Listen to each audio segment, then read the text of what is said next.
जय श्री कृष्ण। जय श्री कृष्ण।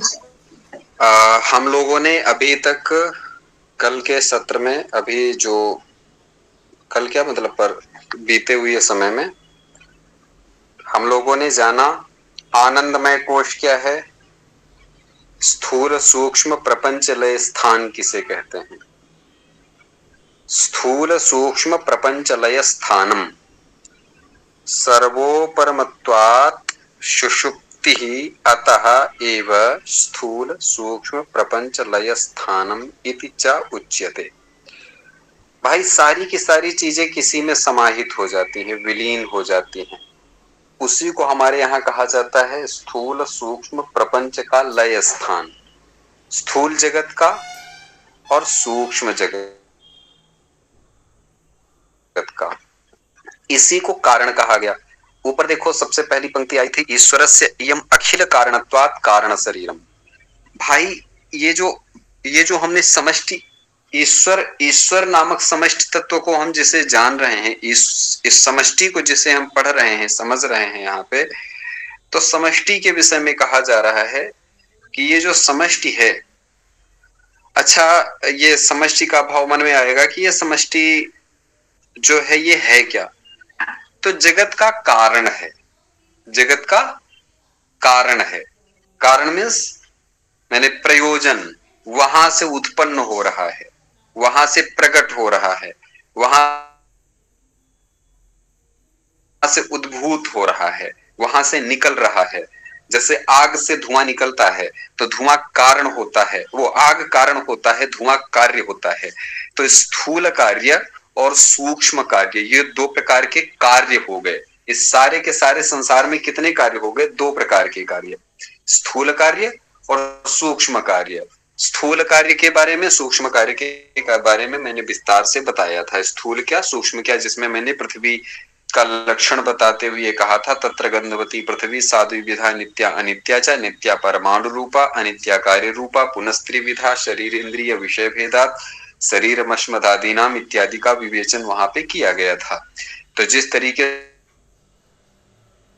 से पृथ्वी जल तेज वायु इत्यादि समस्त पदार्थ दो दो प्रकार के होते, माने स्थूल भी होते और सूक्ष्म भी होते हैं, तो उसी प्रकार से इसको समझना चाहिए। जो सारा का सारा जगत है, कार्य और कारण रूप में अगर इसको देखें तो कारण है यहाँ पर समष्टि, कार्य है जगत माने प्रपंच। तो सूक्ष्म प्रपंच और स्थूल प्रपंच। प्रपंच माने सृष्टि, प्रपंच माने दुनिया, जगत। आपने कहा हो, कभी कभी सुना होगा, गांव में कह दिया जाता है इतने लोग बैठ के प्रपंच कर रहे हैं। प्रपंच करने का मतलब एक नई काल्पनिक दुनिया की रचना कर रहे हैं। वो देखो वेदांत हमारी गांव देहात की भाषाओं में भी है, बस उसको निकालना पड़ेगा, समझना पड़ेगा। कहते नहीं बड़ा प्रपंची हो गया है। प्रपंची माने फालतू की कल्पनाएं गढ़ लेता है, फालतू की कल्पनाएं गढ़ लेता है। कुछ ऐसे शब्द हैं हमारे समाज में जो संचलित हो रहे हैं, लेकिन उनके अर्थ को देखिए तो बड़े गंभीर हैं। जैसे आपसे पूछूं कि ऊट पटांग का मतलब क्या होता है? ऊट पटांग कुछ भी ऐसा जिसका कोई आधार ना हो, ऐसी बात करना। बिना सुर ताल के, बिना सुर ताल के बोलना। ऊट पटांग जो शब्द है ना, ये शुद्ध अवधी भाषा का है। जैसे सुने होंगे आप लोग, कहते नहीं कि ऊंट पटांग, ऊंट पे टांग, मतलब ऊंट अगर बैठा भी हो उसके ऊपर टांग नहीं की जा सकती है। अगर खड़ा हो जाए तो उसके ऊपर टांग, एक टांग नीचे एक टांग ऊपर कैसे हो सकती? हो ही नहीं सकती है, क्योंकि ऊंट की आदत होती है दूसरे हिसाब की, या ऊंट इतना ऊंचा होता है, उस ऊंट पे टांग नहीं की जा सकती। तो जो चीज नहीं की जा सकती है लेकिन उसको करने की बात कर देना, इसको कहते ऊट पटांग। ऊंट पे टांग।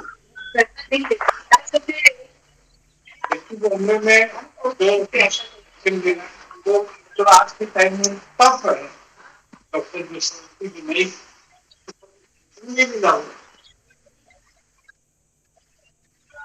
और बन गया ऊंट पटांग।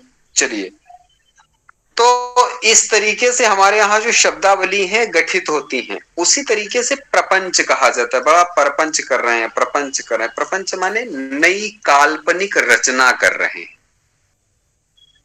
तो ये काल्पनिक रचना जब होती है तो रचना में सब कुछ होगा, घर होगा, परिवार होगा, सब कुछ होगा। एक बार एक गांव में बड़ी लाजवाब घटना है। एक गांव में क्या हुआ, रात में वो मतलब हाथी निकला होगा। तो पहले कच्ची सड़कें हुआ करती थी गांवों के किनारे, धूल भरी सड़कें होती थी। तो गांव के किनारे से हाथी निकला। तो अब सारे के सारे गांव के लोग इकट्ठा हुए, हाथी का जो पांव बने थे उसको पहचानने के लिए कि आखिर किसका पांव है। तो पूरे गांव में एक सबसे बुद्धिमान आदमी माने जाते थे, तो उनको बुलाया गया। तो वो आए, खड़े हुए, देखे, कहे कि यो जानत का है क्या पांव है, यो लाल बिलाव आवार है यहाँ। तो ये लाल बिलाव क्या पांव आए। तो सब पूछे लाल बिलाव का हो। तो अब लाल बिलाव के बारे में बता रहे हैं। वो कहे लाल बिलाव लाल लाल होत और इतना भारी होत, इतना भारी होत कि एक पैर यहाँ रखे और एक पैर मतलब पड़ोस वाले गांव का नाम बताए, इसकी एक पैर बयारी गांव में रखे तो इतनी तेज भाग सकत। तो उन्होंने मतलब वो लाल बिलाव का नाम बता करके कि एक पैर यहाँ एक पैर या वहां रख सकते।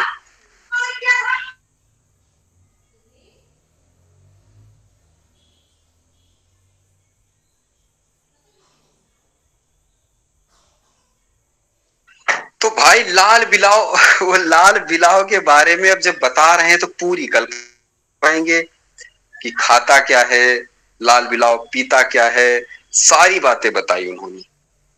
तो गांव वाले कहे भाई बड़े बुद्धिमान आदमी है ये। तो उनका नाम पड़ गया पूरे गांव में। जब कोई बात होती थी तो लाल बुझक्कड़ कहे जाते थे। तो जब कौन बात हो तो बुलाओ भैया लाल बुझक्कड़ का। तो लाल बुझक्कड़ आवत रहे बतावे। तो लाल बुझक्कड़ करते क्या थे कि एक नई दुनिया बना देते थे पूरी की पूरी। तो वो नई दुनिया जो होती थी, माने अब लाल बिलाव की कल्पना कर दी और लाल बिलाव की कल्पना करके पूरा का पूरा संसार रचित कर दिया कि नहीं कर दिया। तो इस तरीके से उनकी कल्पनाओं के आधार पे पूरा जगत स्थापित हो जाता था। तो अब बात आती है प्रपंच। प्रपंच माने सृष्टि कुछ। तो ये सृष्टि कहां से उत्पन्न हुई, कैसे उत्पन्न हुई। तो ये हमारे अज्ञान का परिणाम है। ये सृष्टि जो हमको दिखाई दे रही है, जो हमने रच रखी है, वो अज्ञान के परिणाम स्वरूप ये सारी सृष्टि रच बैठी है। तो अभी क्या हमने यहाँ जो कल भी एक परसों शायद ये सवाल उठा था कि ईश्वर वो भी अज्ञान, ये वाला विषय आया था। तो मैं थोड़ा सा बताऊं। ईश्वरस्य इयं समष्टि, मैंने कहा था समष्टि अज्ञान, समूह पुंज स्वरूप जो अज्ञान है हमारा, वो ईश्वर है। उसमें आनंद की प्रचुरता है, कोशवत आच्छादित है वो आनंद से, इसीलिए उसको आनंदमय कोश कहा जाता है। सारा का सारा, सारे के सारे स्थूल सूक्ष्म प्रपंच का वहां पे सुसुप्ति हो जाती है, माने विराम हो जाता है। इसलिए उसको स्थूल सूक्ष्म प्रपंच लय स्थान कहा जाता है। तो ये भाई एक बात तो इसको समझना पड़ेगा, ईश्वर हमने अलग रख लिया। आगे देखो अभी हम जीव पे बात करेंगे, जबकि वास्तविक क्या है, जीव और ईश्वर क्या अलग अलग हैं? नहीं। लेकिन अज्ञान के परिणाम स्वरूप ये दोनों हमको अलग प्रतीत होते हैं। ये इसीलिए मैंने कहा था ये अज्ञान से उद्भूत जो भाव है वो ईश्वर है। यहां पे उसको विशुद्ध सत्व प्रधान माना गया है, जिसको मैंने पहले पढ़ा दिया है, समझाया जा चुका है। अब आगे बताते हैं। एक बार फिर से दोहराएंगे इसको, अंतिम दो लाइनों को, थोड़ा सा समझ नहीं आया। जैसे हाँ, आपने जो प्रपंच स्थूल और सूक्ष्म जहाँ विलीन हो जाते हैं, उसके बाद जो आप हाँ, स्थूल और सूक्ष्म सारा का सारा जगत, हमने जितना भी जगत है, ऐसे ऐसे मान के चलिए कि देखो समुद्र नहीं, नदी कहाँ से निकलती है? जल स्रोत से। समाहित किस में हो जाती है? जल स्रोत में ही समाहित हो जाती है, या जल राशि में ही समाहित हो जाती है। जल राशि से उद्भूत नदी जल राशि में ही समाहित हो जाती है। उसी प्रकार से जहां से जगत उत्पन्न होता है वहीं पे जगत समाप्त भी हो जाता है, मानी विलीन भी हो जाता है, विलीन हो गया उसी में। तो ये सारा का सारा स्थूल सूक्ष्म प्रपंच जो हमने देखा ज्ञान के प्रभाव के कारण, वो सारा का सारा सूक्ष्म स्थूल प्रपंच कहां पर विलीन होता है? तो कहे कि वो कारण रूपी ईश्वर में विलीन हो जाता है। मैंने पहले जैसे कहा था ना कि ईश्वर कारण किस चीज का है? रामचरितमानस में एक बड़ा प्यारा श्लोक आता है। रामचरितमानस में माता सीता जी की स्तुति की गई है। कितने लोगों ने पढ़ा है वो? एक श्लोक है मंगलाचरण में, उद्भव स्थिति संहार कारिणीम क्लेशहारिणीम सर्वश्रेयस्करीम सीताम नतोहम राम वल्लभाम।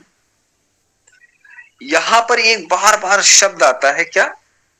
उद्भव स्थित संहार कारिणी कहा जा रहा है सीता को। और सीता है क्या? माया है। माया मीन्स अज्ञान है।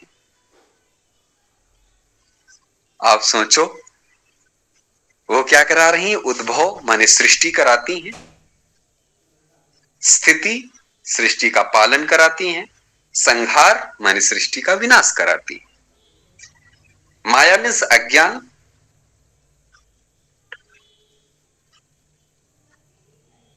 तो ये सारा का सारा जो जगत रचित हो रहा है वो माया का ही प्रभाव है,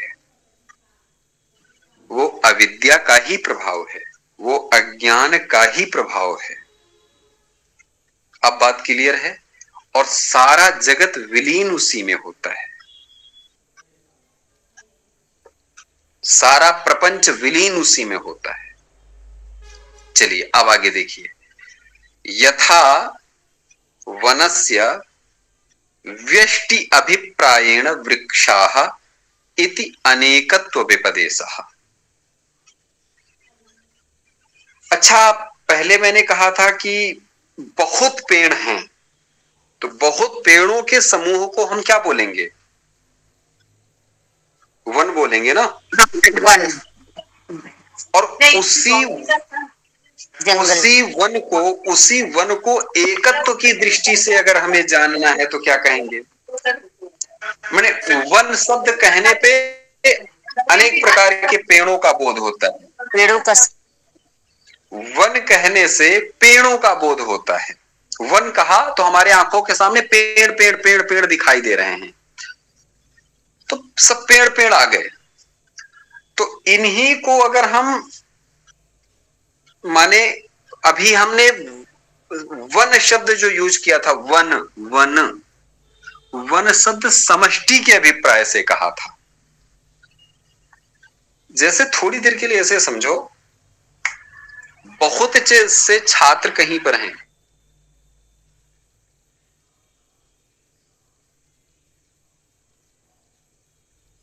तो ऐसे समझिए, व्यष्टि समष्टि को बहुत आसान भाषा में, जैसे किसी विद्यालय में आप गए, तो विद्यालय के बहुत से छात्र बैठे हैं, तो आपने क्या कहा कि कक्षा 10 को बुलाओ। किसको बुलाओ? कक्षा 10 को बुलाओ। तो जब कक्षा 10 कहा गया तो कक्षा 10 में लड़का लड़की, छोटे मोटे दुबले पतले जो भी हैं कक्षा 10 में सब आएंगे ना। वो हो गया समष्टि, समूह के रूप में। लेकिन हम वहीं पे कहें छात्र को बुलाओ, सभी छात्रों से मिलकर के एक कक्षा बन रही है ना, छात्र को बुलाओ। तो जब छात्र को बुलाओ बोला गया तो हम व्यष्टि के अभिप्राय से उसको बोल रहे हैं। व्यष्टि माने व्यक्ति के अभिप्राय से, एक के अभिप्राय से बोल रहे हैं। तो माना जा सकता है कि जब कक्षा कहेंगे तो छात्रों का बोध होगा। कक्षा शब्द जब यूज हुआ ना तो उसमें अनेक छात्र, ऐसे छात्रों का बोध होता है, ज्ञान होता है, प्रतीति होती है, आभास होता है। ऐसा जनता जब कह देते हैं जनता, तो स्त्री पुरुष सबका बोध हो जाता है उसमें। अभी उसी को एकत्व की दृष्टि से देखा जाए तो व्यक्ति, एक एक वोटर, उस तरीके से फिर उसको समझा जाएगा। तो यहां पर जैसे वनस्य व्यष्टि अभिप्रायेण वृक्षाः इति अनेकत्व विपदेशः, जैसे वन व्यष्टि के अभिप्राय से वृक्ष, ऐसा अनेकत्व विपदेश माने अनेकत्व का ज्ञान होता है। जब बहुत वृक्ष होंगे तभी तो वन होगा, ऐसा हमको प्रतीति होती है, ऐसा ज्ञान होता है। किसके अभिप्राय से? व्यष्टि के अभिप्राय से, व्यष्टि के नजर से, व्यष्टि के नजरिए से वृक्ष ऐसा हमको अनेकत्व माने बहुत का ज्ञान होता है, आभास होता है, प्रतीति होती है। अब हम जलाशय यथावा जलाशयस्य व्यष्टि अभिप्रायेण जलानि इति। अब जलाशय की दृष्टि से अगर यथावा जलाशयस्य व्यष्टि अभिप्रायेण, उसी तरीके से जलाशय के व्यष्टि के अभिप्राय से किसका बोध होगा? जलानि इति, जल का बोध होगा। कौन कौन सा जल आ सकता है? यमुना का जल आ गया, गंगा जल आ गया, कुएं का जल आ गया, ये सब जल आ गया, अलग अलग जल। तो ये व्यष्टि के अभिप्राय से हमको अनेकत्व माने अनेक का ऐसा बोध होता है, अनेक जल का, अनेक पेड़ों का, एकत्व की नजर से पता चलेगा। नहीं तो इनको तो जलाशय कह दिए, व्यष्टि समष्टि के अभिप्राय से तो हम उनको जलाशय कह देते हैं, समष्टि के अभिप्राय से हम उनको वन कह देते हैं, समष्टि के अभिप्राय से हम कक्षा 10 कक्षा 12 बोल देते हैं, सारी चीजें आती हैं। उसी तरीके से तथा अज्ञानस्य व्यष्टि अभिप्रायेण तत् अनेकत्व विपदेशः, उसी तरीके से अज्ञान का व्यष्टि के अभिप्राय से एकत्व विपदेश माने एकत्व का आभास होता, अनेकत्व का आभास होता है, अनेकत्व की प्रतीति होती है। किसके अभिप्राय से? व्यष्टि। उसी तरीके से अज्ञान की व्यष्टि के अभिप्राय से, अज्ञान के व्यष्टि के अभिप्राय से, अज्ञानस्य व्यष्टि अभिप्रायेण, अज्ञान के व्यष्टि के अभिप्राय से अनेकत्व का व्यपदेश होता है, ज्ञान होता है, आभास होता है, प्रतीति होती है। ये सारी चीजें यहां आ रही हैं। फिर से मैं इसको एक बार, इसमें कोई समस्या है तो मैं बता दे रहा हूं। एकत्व और अनेकत्व, एकत्व हो गया समष्टि, अनेकत्व हो गया व्यष्टि। बहुत से पेड़ों का समूह जहां पर है उसको हमने वन ऐसा अलग से एक नाम दे दिया, तो वो हो गया उसी तरीके से हमने बहुत से अज्ञानों के समूह को एक की नजर से उसका नाम दे दिया समष्टि। उसी तरीके जैसे बहुत से, अब उसी को हम, उसी जंगल को, उसी वन को हम अगर व्यष्टि की नजर से देखें तो अनेक पेड़, ऐसा बोलेंगे, अनेक पेड़ बोलेंगे ना, क्या बोलेंगे, अनेक पेड़, अनेक जल, ऐसा बोलेंगे। जलाशय आपकी नजर में जब आएगा तो इसका मतलब एक नजर आ जाएगा अनेक जल। वन जब शब्द आपके सामने आ जाएगा तो उसी को हम अनेक की दृष्टि से देखेंगे तो क्या हो जाएगा, अनेक वृक्ष। वन का मतलब अनेक वृक्ष, ऐसा आंखों के सामने आपके आ जाएगा। उसी तरीके से जब हम यहां पर अज्ञान की बात करेंगे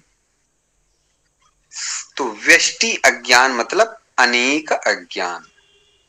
व्यष्टि अज्ञान का मतलब अनेक अज्ञान। क्लियर है ना यहां पे? जैसे वन के एक एक वृक्षों के अभिप्राय से व्यवहार करने की इच्छा होती है तो हम क्या कह देते, वृक्षाः, अनेक वृक्ष। और जैसे जल सामान्य, मतलब जैसे जल सामान्य के तात्पर्य से जल कहा जाता है, किंतु अलग अलग बताने के अभिप्राय से अगर कहा जाए तो कुएं का जल, गंगा जल, समुद्र जल, सरोवर जल, यमुना जल, सारे जल, ऐसे ऐसा व्यवहार में हम यूज करते हैं, माने आपस में ऐसे हम प्रयोग में उसको यूज करते हैं। उसी तरीके से अज्ञान की व्यष्टि के नजरिए से जब बात की जाती है तो अज्ञानानि माने बहुत से अज्ञान, इस रूप में अनेक का व्यवहार हम लोग करते हैं। ठीक है, ये सरल भाषा में कहा गया। श्रुति भी कहती है, यहाँ पर श्रुति में हम हर चीज को वेदों से प्रमाणित करते हैं ना, तो यहाँ पर वेद क्या प्रमाणित कर रहा है, तो वेद प्रमाणित करते हुए यह कहता है कि तदेकत्व व्यपदेश इंद्रो माया भी पुररूप ईयते इत्यादि श्रुते है। वेद कहता है इंद्र, इंद्रो माया भी, इंद्र माने आत्मा, यहाँ पर इंद्र का मतलब आत्मा है। इंद्रो माया भी, इंद्र माने आत्मा, माया भी माने अज्ञानों के द्वारा, इंद्रो माया भी पुररूप ईयते, पुररूप माने अनेक रूप में, ईयते माने प्रकट होता है, भाषित होता है। आत्मा अज्ञान के, अज्ञानों के द्वारा अनेक रूप में भाषित होता है। आत्मा जो है वो अज्ञान के द्वारा अनेक रूप में भाषित होती है। तो आत्मा, ऐसे समझ के चलिए हमारी आत्मा तो एक ही है, लेकिन वो अज्ञान के रूप में, अनेक रूप में हमको, अज्ञान के कारण या अज्ञान के द्वारा वो कैसे अनेक रूप में भाषित होती है। आत्मा एक ही है लेकिन वो अज्ञान के द्वारा अनेक रूप में हमको भाषित होती है, दिखाई देती है, महसूस होती है, प्रतीत होती है। इसी तरीके से एक ही अज्ञान को जब भेद के रूप में कहना हो, अलग अलग रूप में कहना हो, अलग अलग देखते हैं तो हम कहते हैं नहीं कि तब मिट्टी, घड़ा, पुरवा, पत्तल, बर्तन, ये सब बोलते हैं, हम कहते हैं समाज में अक्सर। लेकिन जब अभेद माने भेद नहीं हो, अभेद दृष्टि से कहना हो तो हम कहते हैं मिट्टी की बनी सारी वस्तुएं, तो समष्टि रूप में हम उसको मिट्टी कह देते हैं। तो समष्टि रूप में ईश्वर कह देते हैं और व्यष्टि रूप में यहां पर अलग अलग आत्मा कह देते हैं। तो इसलिए हिंदू धर्म में, हमारे यहां वेदांत में, हिंदू धर्म नहीं वेदांत में खासकर, वेदांत में आत्मा कितनी है, एक है।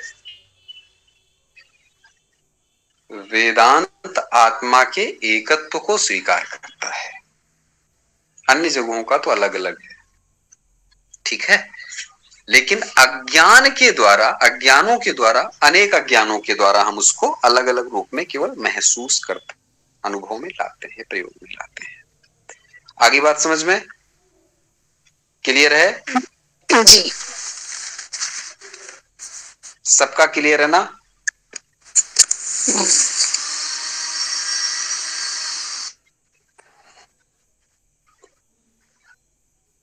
सुशील महोदय क्लियर है? जी जी क्लियर है। हाँ गुरु जी, अभी समझ में आ रहा। बहुत सुंदर। चलिए तो हम देखते हैं आगे, आगे बढ़ा जाए ना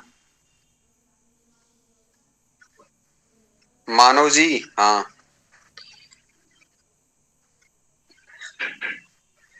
अत्र 1 सेकेंड, गड़बड़ा गया है काजी।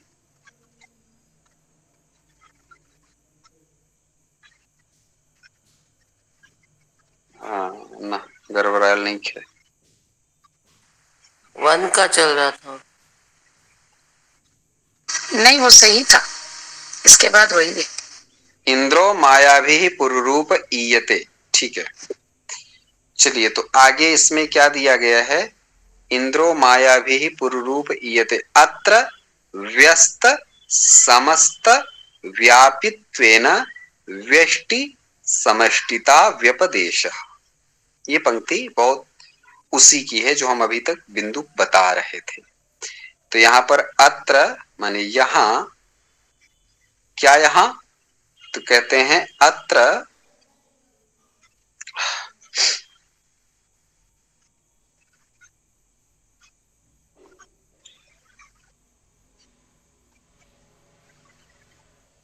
समस्त व्यस्त समस्त व्यापित्वेन, व्यस्त और समस्त व्यापित्वेन व्यष्टि समष्टिता व्यपदेशः, ये बात कही जा रही है। मतलब यही कहा जा रहा है कि यहां पर व्यस्त समस्त, व्यस्त को हम कह देंगे व्यष्टि, समस्त को कह देंगे समष्टि। व्यष्टि और समष्टि के अभिप्राय से, यहां पर व्यष्टि और समष्टि के अभिप्राय से इसको क्या कहा जा रहा है, अत्र व्यस्त समस्त अभिप्रायेण व्यस्त समस्त व्यापित्वेन व्यष्टि समष्टिता व्यपदेशः। व्यस्त और समस्त के अभिप्राय से व्यष्टि और समष्टि ऐसा माना जाता है या ऐसा उसको कहा जाता है। माने जो बात मैंने अभी बताई कि मिट्टी की बनी सारी वस्तुओं को व्यष्टि और समष्टि के रूप में अलग अलग ऐसा कहा जाता है। ठीक है, चलिए आगे चलते हैं, उसी की पंक्ति है। अब नया विषय यहां से शुरू होता है, कहां से, इयम, ये यहां जो व्यस्त और समस्त आ रहा है ना, इसका मतलब व्यस्त माने व्यष्टि, समस्त माने समष्टि। व्यापित्वेन में यानी व्यापकता के कारण, विस्तार के कारण, इसी को व्यष्टि और समष्टिता व्यपदेशः, व्यष्टि और समष्टि ऐसा समझा जाता है, माना जाता है, कहा जाता है। ठीक है, ये क्लियर है ना जी। चलिए, श्रीमन नारायण। एक बार एक काम करिए,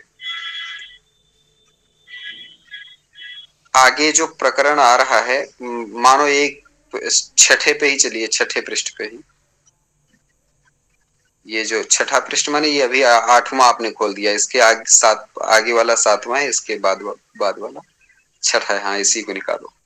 चलिए, इसको एक बार क्रमशः एक एक करके उच्चारण करना है, एक एक लाइन का। तो सबसे पहले जो हैंड रेस करेगा वो बोलेगा।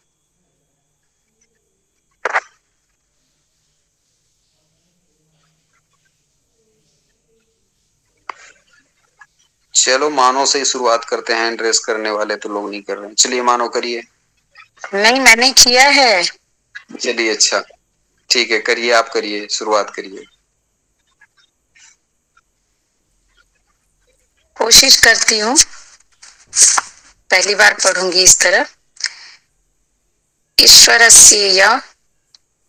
ईश्वरस्येयं समष्टिरखिल कारणत्वात् कारण शरीरम आनंद प्रचुरत्वात् कोशवदाक्षादकत्वाच्च आनंदमय कोशः सर्वोपरमत्वात् सुषुप्तिरतः एव स्थूल सूक्ष्म प्रपंच लय स्थानमिति चोच्यते। यथा वनस्य बहुत सुंदर, बस व्यस्त्य बस भी। बस बस बस बस बस बस। चलिए आगे बोलिए इसको, संतोष जी आप बोलिए। यथा वनस्य, संतोष जी। हाँ जी मैं बोल रही हूँ।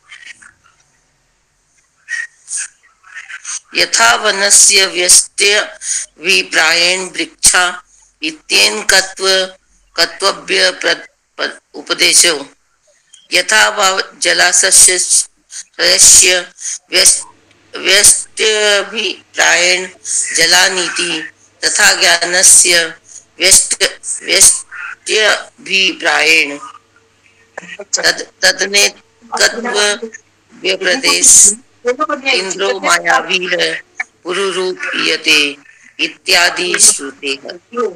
13 नंबर पृष्ठ पे चलिए मानो, 13 नंबर। थोड़ी सी 13। चलिए चंदा जी आप बोलिए, चंदा जी। चंदा इतनी दुबली होगी, चंदा इतनी दुबली होगी जी। हाँ आचार्य जी 1 मिनट। जी जी हाँ आचार्य जी 1 मिनट। हाँ बोलिए बोलिए, आप ज्यादा दुबली हो गई आज। चलिए बोलिए। आचार्य जी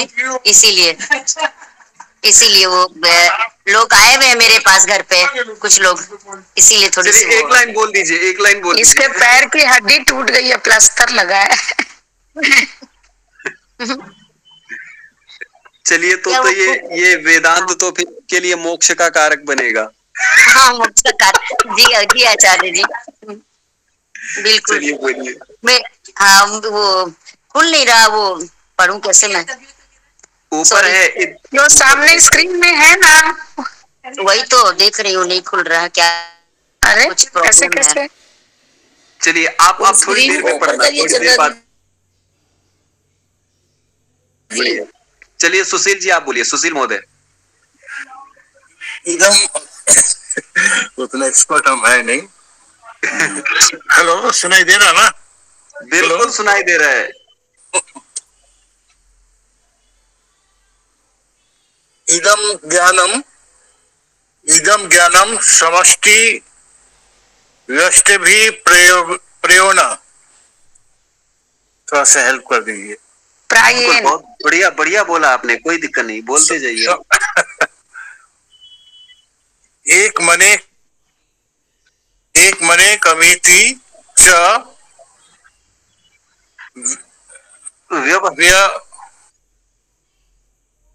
व्यवह्रियते तथा ही यथा वृक्षाणां समष्टि विप्रयोग वनमित्येकत्व व्यपदेशो यथा वा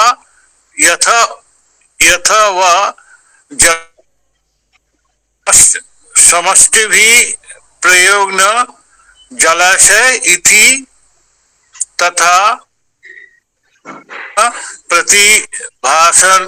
भाषमान जीवगत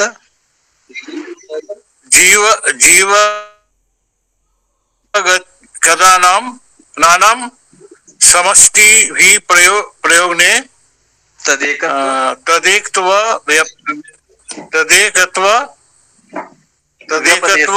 व्यपदेश। बहुत सुंदर। चलिए ईशानी जी बोलिए आप आगे इसके। हम बाहर है। अच्छा मैंने सोचा बंगाल एक साथ बोल लेते। चलिए मैं बोलूं, मैं बिल्कुल बिल्कुल बिल्कुल। बोलिए। इदं ज्ञानं समष्टि व्यष्टभिप्रायेण एकमनेकमिति च व्यवह्रियते तथा यथा वृक्षाणां समष्टिभिप्रायेण वनमित्येकत्वव्यपदेशो यथा वा जलानां समष्टिभिप्रायेण जलाशय इति तथा नानात्वेन प्रतिभासमानानां जीवगता ज्ञानानां समष्टिभिप्रायेण तदेकत्वव्यपदेशः। अजामेका इत्यादि श्रुतेः इयं समष्टिरुत्कृष्टोपाधितया विशुद्ध सत्व प्रधाना एतदुपहितं चैतन्यम माता जी एक सर्वज्ञत्व सेकंड, माता जी एक सेकंड। यहाँ पर जो आपने बोला विशुद्ध सत्व प्रधाना, हमारे यहाँ संस्कृत जब भी आपका उच्चारण बहुत अच्छा है, इसलिए मैं थोड़ा सा वो कह रहा हूँ, जब भी पढ़ेंगे अगर दो शब्द आते हैं एक साथ में, जैसे विशुद्ध विशुद्ध, तो सु पे थोड़ा सा बलाघात किया जाता है, जैसे विशुद्ध सत्व प्रधाना, सत्व प्रधाना। विशुद्ध जैसे हम लोग उच्चारण करते गीता जी में एक पहला श्लोक है धर्म क्षेत्र, अक्सर क्या तो उसको पढ़ेंगे धर्म क्षेत्रे कुरुक्षेत्रे, तो यहाँ पर भी वैसे ही पढ़ा जाएगा विशुद्ध सत्व प्रधाना। चलिए, बहुत सुंदर।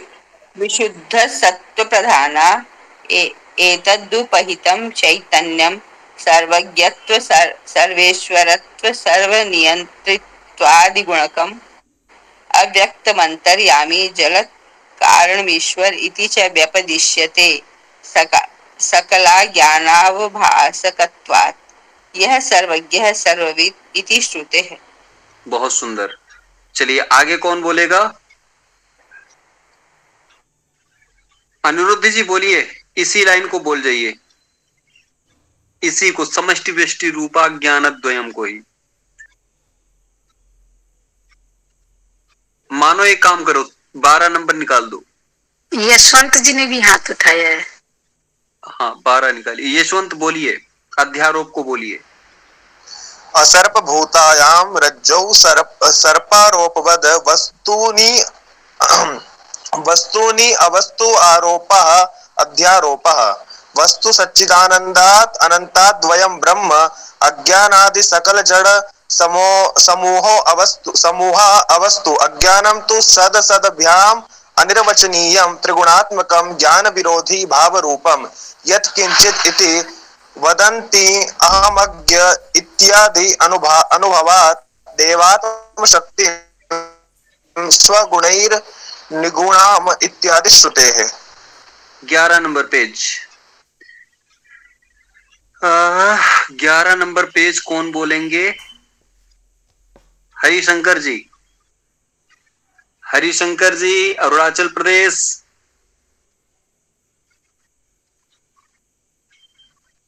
चलो कौशल झा जी बोलिए।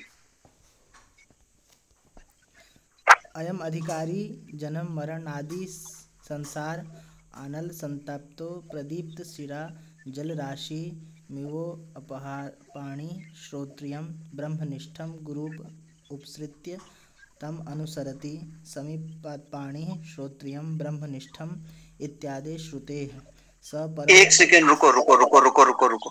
समित पाणी का मतलब क्या होता है? समित पाणी का मतलब क्या होता है?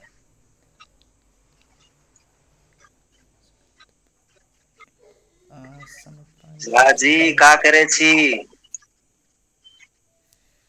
हैं?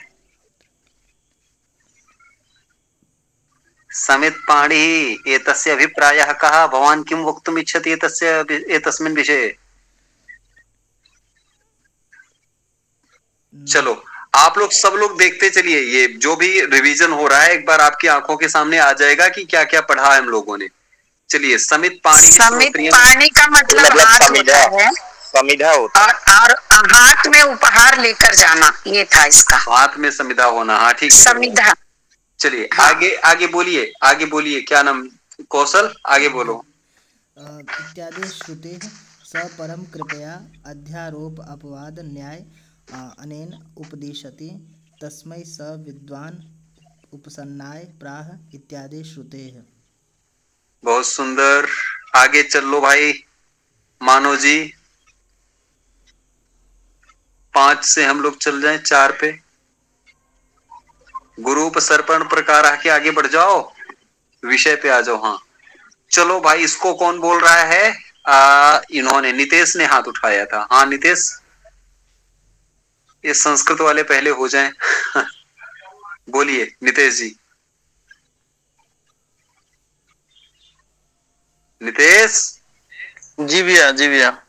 विषयो जीव ब्रह्मैक्यं शुद्ध चैतन्यं प्रमेयं तत्रैव वेदान्तानां तत्त्वपर्याप्त संबंधस्तु तदैक्य प्रमेयस्य तत्प्रतिपादकोपनिषत् प्रमाणस्य च बोधक भावः प्रयोजनं तु तदैक्य प्रमेयगता ज्ञान निवृत्तः स्वस्वरूप निवृत्तिः स्वस्वरूपा ननदा वाप्तिश्च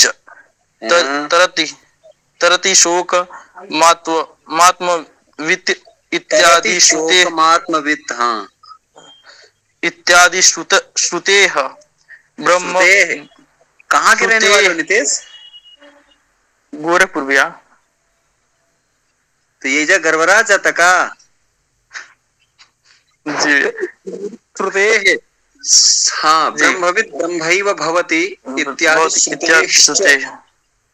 अबे अरे भाई श्रुतेश्च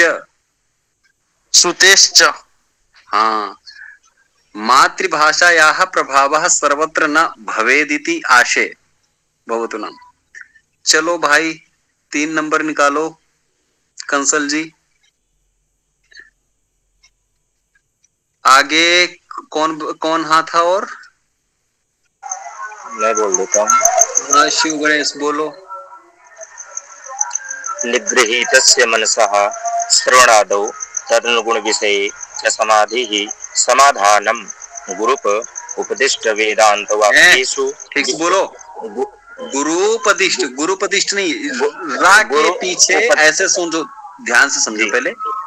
रा के पीछे अगर ये गोला बन के लाइन मतलब गोला बन के पाई लगी हो, मतलब इसका मतलब है दीर्घ ऊ है जी। केवल ऐसे लाइन खींची होती है तो वो लघु ऊ माने छोटा ऊ होता है या लघु ऊ होता है, तो यहाँ दीर्घ है ये, तो क्या बोलेंगे? गुरुपदिष्ट वेदांत। हाँ गुरुपदिष्ट वेदांत वाक्येषु विश्वासः श्रद्धा मुमुक्षुत्वं मोक्षेच्छा एवं भूतः प्रमाता अधिकारी शांतो दांत इत्यादि श्रुतेः उक्तं च प्रशांत चित्ताय जितेन्द्रियाय। बस। चलिए मांडवी जी। उक्तं च प्रशांत चित्ताय जितेन्द्रियाय च प्रहीण दोषाय यथोक्त कारिणे गुणान्विताय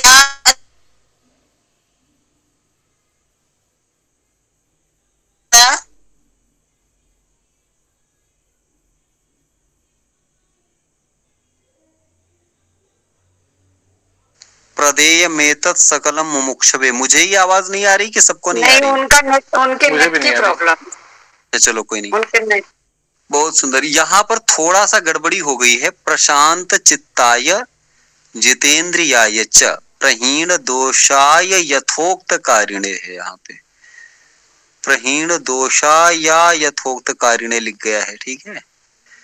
गुणान्वितायानुगताय सर्वदा प्रदेयमेतत् सकलम सततम मुमुक्षवे, ठीक है इति। चलिए मानो जी आगे बढ़ लो थोड़ा सा और, पेज नंबर 8। हाँ चलो आप बोलो, मानो तुम ही बोलो। बोलिए। वहाँ प्रहीण दोषा या अलग से आएगा क्या? नहीं, प्रहीण दोषाय है, या पे बड़ा आ नहीं रहेगा बस। अच्छा, बड़ा या नहीं, ओके जन रहेगा। चलिए मानो जी शादयसु शमद मोफर तितिक्षा सधान श्रद्धाख्याः शमस्तावच्र वनादि व्यतिरिक्त विषय भयो मनसो ग्रह दमो ब्रह्मानोन्द्रियाणां तद अतिरिक्त विषय भयो निवर्तनम। आगे भी बोलूंगा निर्वित्र ताना मेशेताम बड़े निराश, आगे भी बोलूंगे आचार्य जी।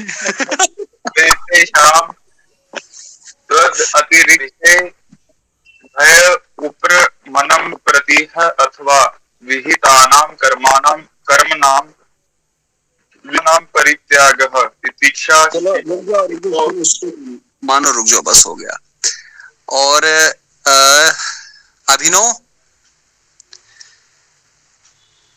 अभिनव स्वनिध, चलो कोई नहीं, एक काम करते हैं, सब लोग थोड़ा सा टिक लगाते चलना अपने अपने लिए। मानो जी पहला श्लोक निकालो शुरुआत से, पूरा प्रारंभ से। ये श्लोक नहीं है मित्र, पहला श्लोक, हाँ, मंगलाचरण से लेकर के, मंगलाचरण का तीसरा पेज है। अखंडम सच्चिदानंद मवांग मनस गोचरम आत्मानम अखिलाधारम आश्रय भीष्ट सिद्धये अर्थतोप्य द्वयानंदा नतीत द्वैत भानतः गुरु नाराध्य वेदांत सारम वक्षे यथामति। यहां से लेकर के पेज क्रमांक 10 तक ये होमवर्क है, गृह कार्य है। कल इस पे सबसे पूछा जाएगा, कुछ भी पूछा जा सकता है। जैसे मैंने अभी समित पाणी पूछा था, तो नाम लेकर के, तो किसी से भी उच्चारण और विषय पूछा जाएगा कल, फिर इसके बाद पढ़ाया जाएगा। तो कल ये गृह कार्य सबको करना है थोड़ा सा, ठीक है? इतना करते हैं। ठीक, सुंदरम जी कल मिलते हैं, फिर आप सबका जिनका उच्चारण बचा है कल करेंगे। ठीक ठीक सर जी। अच्छा, जय सिया राम। शुभ रात्रि। शुभ रात्रि।